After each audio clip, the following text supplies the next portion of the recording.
So I wanted to talk about papayas, growing papayas, and some of the challenges and things that you can do to make sure that you're successful growing papayas here in Central Florida. Um, Papayas are an amazing fruit. They're very, very nutritious. They are, and all the things I have in my garden, they're easily the highest producing. Like the time that the plants have are in the ground versus the weight of food that they provide is they're they're definitely the most rapidly abundantly producing plant that I have, that I've grown, that I've experienced. So and they have this reputation for being super easy to grow, and that is true, but there are some things that you need to do to be successful growing papayas. So the first thing is the varieties. So like a lot of times in the big box stores, they'll sell Red Lady. Red Ladies are really good. I've grown Red Lady. They do outstanding. Um, the papayas are big. It's a hermaphrodite papaya, so it has all of the flowers produce a fruit. Has male and female parts in the flowers. This one that's in front of me here, this is a solo Hawaiian solo sunset. It's the same thing. It's a hermaphrodite papaya, but this is a small solo variety, Hawaiian variety. They make smaller papayas. The red ladies are really big. The fruit are like can be bigger than footballs. Um, but this plant is probably 8 months old, 9 months old. Um, so again, the varieties that are definitely that I know 100% sure have had success with are Red Lady and this solo Hawaiian solo. Um, so the next thing to be successful with papayas is making sure that they have enough sun. Papayas do not like any partial shade. The more sun they get, the better they're going to grow, the more they're going to produce, the better shape, the more durable they are. So they do not like shade. Don't put them in a shady area or even a partially shady area. They will struggle, and I'll show you in a second what I'm talking about. Um, so the people talk about papayas liking they can do dry conditions. They do good in dry conditions. They need good drainage. They thrive in dry soil. That is true to an extent, but papayas are they're very resilient. They can grow and produce fruit in dry soils, yes, but if you grow them in nice, moist, rich soil that is every plant for the most part is going to enjoy. Rich, organic, rich, freely draining soil. The growth and the flavor and the size of the papayas is going to it's gonna you'll see what the plant is genetically capable of, which is it is tremendous. So yes, they can thrive in some poor soils, in dry soils, but they take care of one papaya plant or two, and you'll have way more papayas than you can eat. So it's good to actually give them as much TLC as you would any of your other trees, and they're going to reward you very quickly. So grow them in good soil and take care of them, mulch them, keep them watered. All these things, they will reward you handsomely for it. Um, the next thing is, so in terms of caring for the papayas, they're again, they like to be fed. I use a fertilizer that is just a balanced organic fertilizer. Something that's there's one that I use, it's a Espoma fruit and citrus tone. I think it's a 526. But that nitrogen and potassium are going to be really good, particularly the potassium. You want something, when the plant is fruiting, give it plenty of potassium. The potassium should be the highest number, if in terms of NPK. But generally, do some kind of pretty balanced fertilizer and feed them on a regular basis. So we talked about varieties, planting location. They need a lot of sun. They like to stay moist, but not wet, obviously. They like to be draining away, but if they get good moist soil, they grow very, very, very quickly.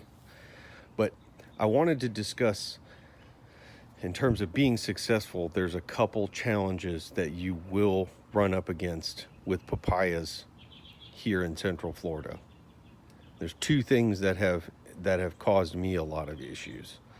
One is the papaya black spot virus. It's not virus, it's a fungus. I actually don't have any right now to show, but you'll see it on your papayas. It'll start on the lower leaves. I'll go look at some of my other papayas, but it'll start on the lower leaves and they'll get yellow and they'll start to fold up, and it has these black spots on them. It starts from the bottom and comes up the plant, and it'll get on the fruit, and it doesn't necessarily hurt the fruit, but it will cause the fruit to rot quicker once you take it off the plant, and it will spread to all your leaves. It'll go up the plant and go up, up, up. And it's mid-September here. It's a problem this time of year, to be sure. It's wet. It's very wet right now. It's hot all the time. It doesn't cool down or dry out at night. So that's when we get it to be a problem. You can see this is the Hawaiian Solo, and it's got flowers starting to form here. And like I said, this plant's like 8-9 months old, something like that. And that's the first flower starting to mature. And these flowers will continually open, all through until, as long as it's warm enough, the plant's going to continue to flower. But that papaya black spot fungus is an issue. The thing you need to do to take care of it is remove the leaves, the lower leaves. As soon as they you see them start to look less than, nice and green like this, they get any of that yellow to them, they have any black spots on, get them off the plant. Get them off as soon as possible and get them away from the plant. Once you get it around the plant, you don't have to take the leaves 300 yards away. That's not really going to do anything. The fungus is already here. So there's a couple things that you can do to sort of proactively prevent that from happening. I use this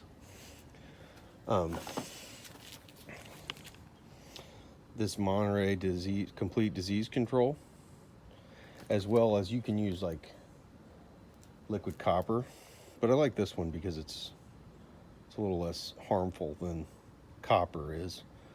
But just spray this on the leaves, once every 10 days or so if you're having an issue. Or you can do it proactively, even better. But this will keep that at bay effectively. The next thing is going to be the papaya wasps. So we'll go over to the side yard and we'll look at some of the other papayas that I have, and I can show you. The papaya wasps are a fruit fly, a stinging fruit fly that will sting the fruit. Excuse me. And the little larvae will be inside the fruit, and they'll basically eat the fruit from the inside out. So, excuse me, papaya fruit flies are a problem. They're in pretty much every county south of like Sumter County. They're present. So they can be, right? They're really a bad problem in South Florida. This was a red lady papaya that I planted in the spring last year, or in the middle of the summer actually last year. These got huge. They were probably another 5 feet taller than this one is now. And this plant produced at least 50 or 60 big papayas in the first year from a 3-gallon pot or a 1-gallon pot. But in the late spring, I started to notice the papaya fruit flies stinging the fruit. And I mean, they were all over the not super tiny fruit, but the small, like maybe baseball sized papayas that were at the top. They were stinging the heck out of them. and their little stinger that's on the back, the fruit has to be small for it to get through to the inside seed cavity of the papaya. So they'll sting those immature fruit, and what will happen again is those little the larvae will eat inside, and you'll have a papaya, you'll slice it open and be full of maggots. So they're extremely difficult to deal with. There's a couple things you can do. One is bag your fruit. This is hard to do. This is a pain, but it will work. And you get these big bags and you can bag your papayas and keep the papaya wasp from stinging them. But you can already see they'll make so many fruit so quickly. I already have like 4 or 5 fruit here that don't have bags on them, because it takes, once they start fruiting, they go quickly. But I noticed that I had those wasps in the early summer, and I made a choice I had another big red lady papaya here that was bigger than this one, and had a lot of fruit on it too. We harvested all the ones we could, and I hacked them off. Because my intent, if there's no papayas fruit, the papaya fruit flies don't have anywhere to lay their eggs. They can't. There's really no other good host for them. There are some other fruits, but not anything that I have or any neighbors have. Their preferred is definitely the papayas. So you can bag the fruit or get rid of the fruit. Keep an eye out for them. And if you see them, I made the choice to get rid of the fruit, hack the plant off and get rid of the fruit, because the little eggs can go down into the soil and they can hatch and they become sort of endemic in your landscape, and you'll get no papayas. It's a bad problem in South Florida particularly.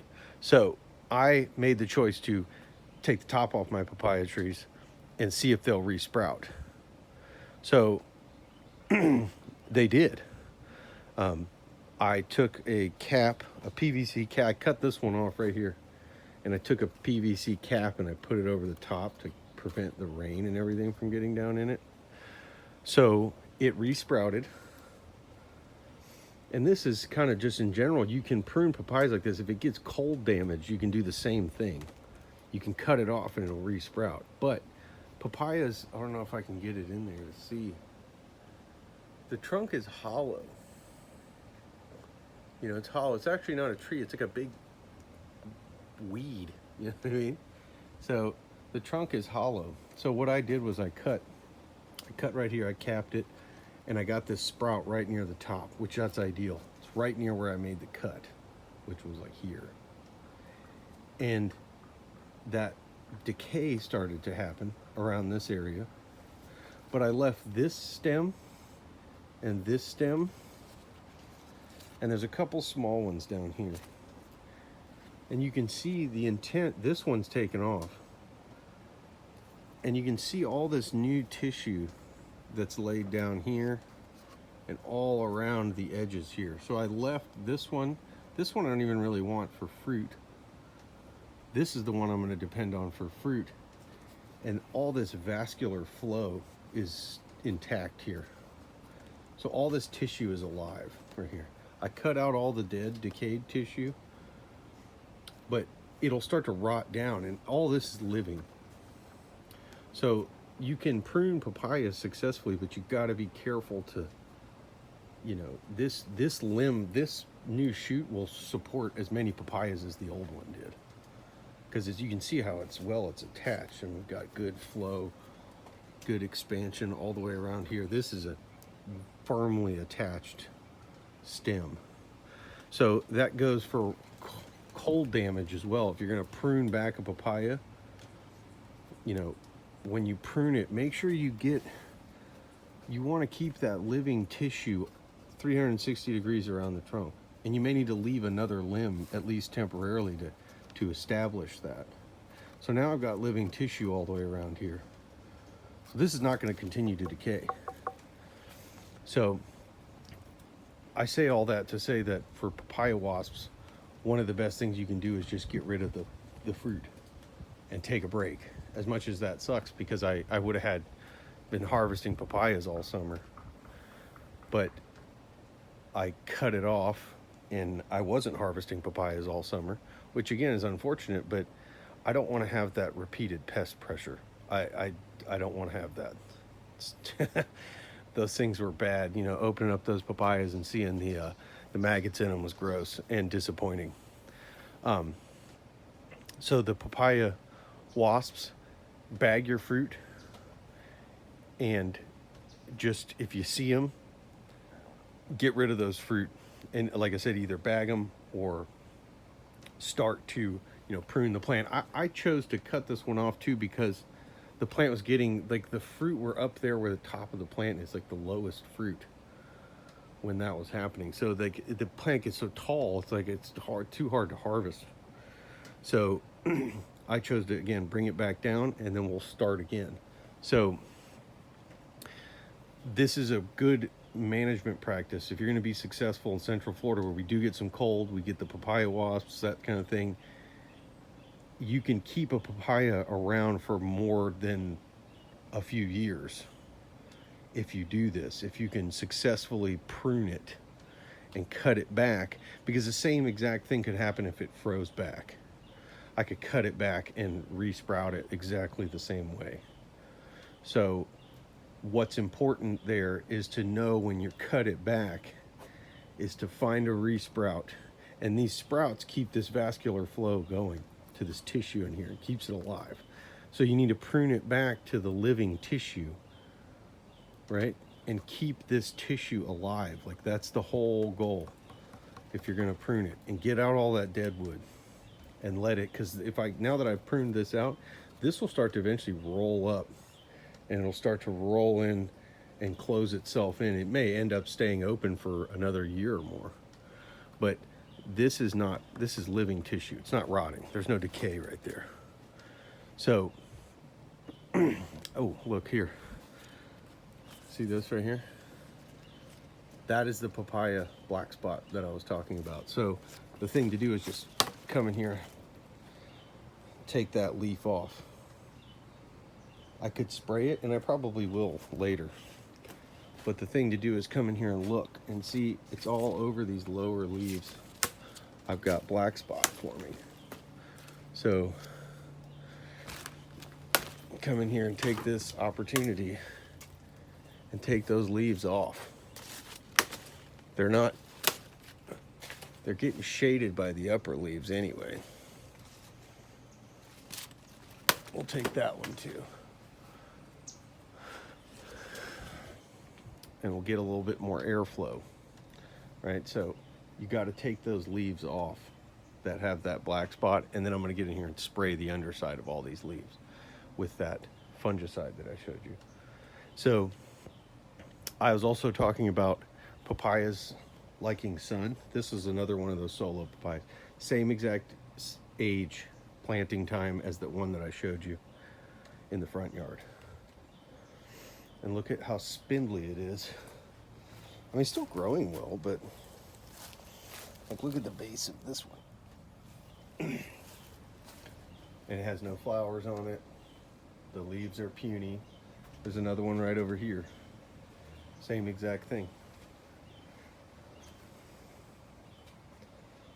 This one's doing a little better, but you can see over the top of it, it's big bananas and the other papayas and the oak tree and everything else. These ones, when they were planted, got a lot more sun. They get a lot more sun being right in the center there. So you can see the difference. Now, once this one pokes up high enough, it may get enough sun, but this red lady's already, this is one of the solos. This one's already gonna way overshadow it. It's more than twice as wide, and it's gonna get another 2 feet taller by the end of the season, at least. So they don't like, and so my thing now is I think I'm just gonna take this out. It's not even worth it. Like, it being so skinny is not good.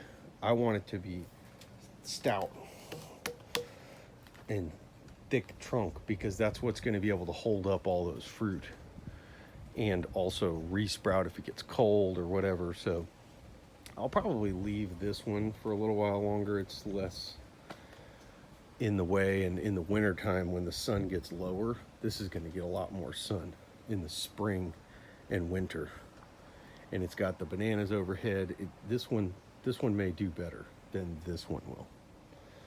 So, like I said, to be successful with the papayas, you need to feed them, you need to water them, you need to be mindful of the papaya wasps.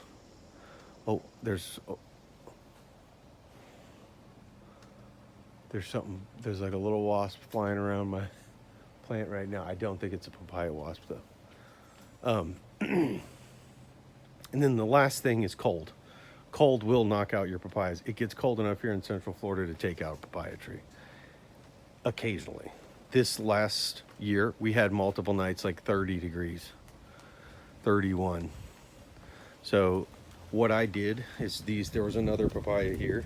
I took a heat lamp and I put it like a 40-watt heat bulb. It's not a significant heat lamp. I put it on a metal stake so it was about chest high. The bulb was maybe a little lower. And I put it kind of, and that's what I'll do this year with this one, is I'll take a heat lamp and I'll put it under the canopy of all the leaves. And I'll let that just shine up into the case. I can't cover it. I can't do any of that. If it get really cold, you could wrap the trunk with like a towel or something like that and then put that heat lamp up in there. And then you can bring it through the winter. And then come spring, if I can keep it from freezing, if I can keep that terminal bud from freezing and this tissue up here, I'll be fine. This is a lot more hardy down here. But it's this young tissue that's not hardened off. So if I can keep that warm and keep the frost off of it, I can take this through the winter and I can have a papaya for 3 or 4 or 5 years. So, like I said, I just wanted to share some important things to be successful. Papayas have this reputation of being so easy. They can be easy. But you need to if you really want a big harvest of papayas, there's certain things you can do to make sure that you do get a big harvest. And I just wanted to share those with you, so check it out.